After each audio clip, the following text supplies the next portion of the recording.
Meet Melissa Galt.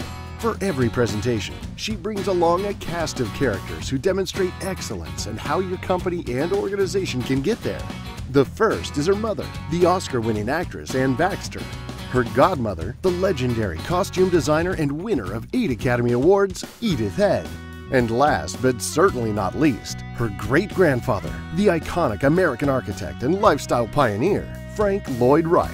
These legendary role models are an integral part of her life and the unique lessons she brings to your audience in showing them how to reconnect and re-engage with their work so that they bring themselves more productivity, more satisfaction, and bottom-line impact. I feel that so many of us go so far through life without celebrating it. And it's something that I learned late. I didn't come to celebration early at all.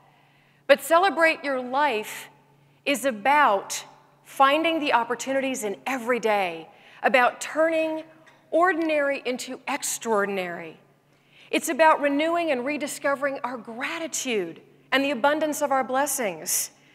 And it's about the wisdom of age, the lessons we've each learned and how we can avoid the trap of routine and busy lives. The phone rang and I grabbed it. It was Eleanor, our close family friend. She said, "Melissa, your mother was on her way to the hairdresser in Manhattan. She collapsed on the street. She's been picked up, put on life support. You need to fly up immediately." And it was a small hospital, and they took me right up to ICU on the 5th floor. A group of mothers' friends were there. The doctor came out immediately, and I said, "Can you tell me what's going on?" And he introduced himself and he said, "Your mother's had a brain aneurysm and it's ruptured. Complete fluke. There's no way to prepare for this." And he told me flat out, there is no hope. And I took a deep breath and I held on to that deep breath for 2 years. And I went in that night and I said hello and goodbye to my mother in one evening. And it took me 5 years to get the lesson in her passing. There is no bank of time. It's a non-renewable resource. We don't get to make deposits and then withdraw as we see fit. It's finite. We don't ever get to know when we're going to be bankrupt or our expiration date's going to be up. Life is incredibly fragile, perishable, and unpredictable, which is why it's so important that we live each day engaged, connected, and alive.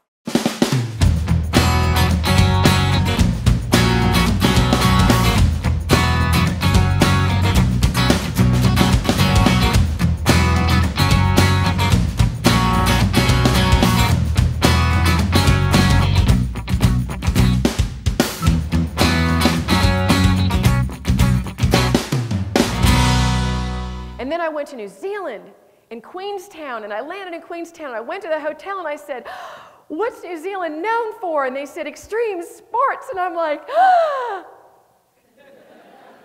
I am not an athlete. They said, "Well, we are the original site of bungee jumping." I'm like, woohoo! Like, bungee jumping had never entered my frame of reference before. I'm like, okay, book it. So we're out in the little box, and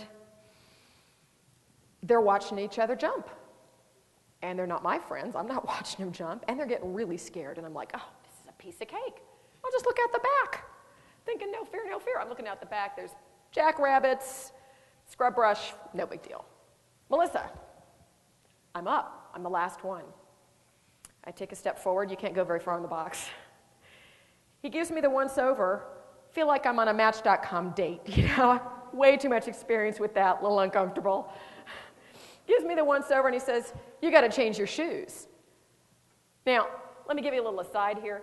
I don't bowl and I don't ice skate because I don't wear other people's shoes, okay? So I'm like, is that really necessary?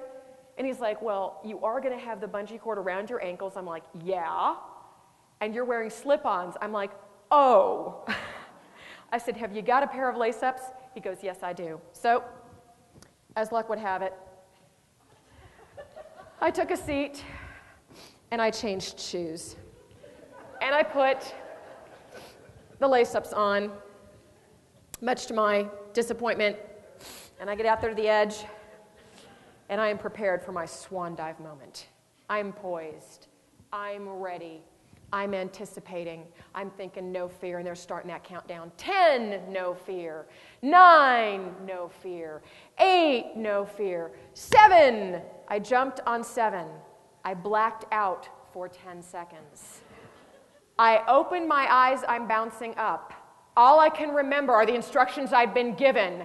Pull the ripcord, get into a seated position, or the force from the jump could force your eyeballs out of your head. I'm like, I need my eyeballs. I pull the ripcord, this leg goes sailing up over my head. Boy, I tell you what, there are gymnasts who have not achieved that level of flexibility in their day. Pretty uncomfortable. So I am busy getting untangled. Next thing I know, I'm back up in the little box. They said, how was it? I said, that's it? They said, you didn't wait for the countdown. I said, I'm not stupid. That's the scary part. And that truly is the scary part in life, is the anticipation of what we don't know is coming. And most of us build that up so high that it becomes impossible for us. If you are willing to do that, you will find that it is the fastest way to break through your barriers and to find that celebration and that smile in your life and put that magic back in.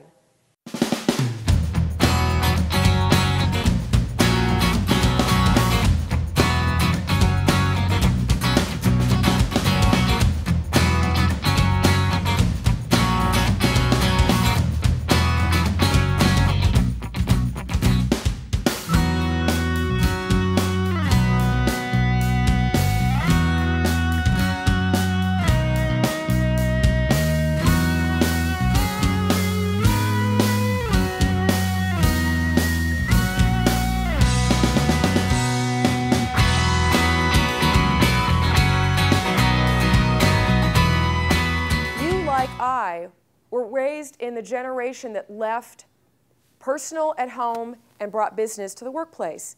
Today, we don't do that anymore. Today, we have to bring ourselves 360 degrees as a social professional to the workplace so that we can more fully connect and engage, not only with customers, but with our peers, with our colleagues, with our staffs, with our employees, and with our teams. And when we do that, we find that success comes easier, that our teams are better engaged. They will go the extra mile without the extra dollars, which are currently scarce, and we'll get a lot more done.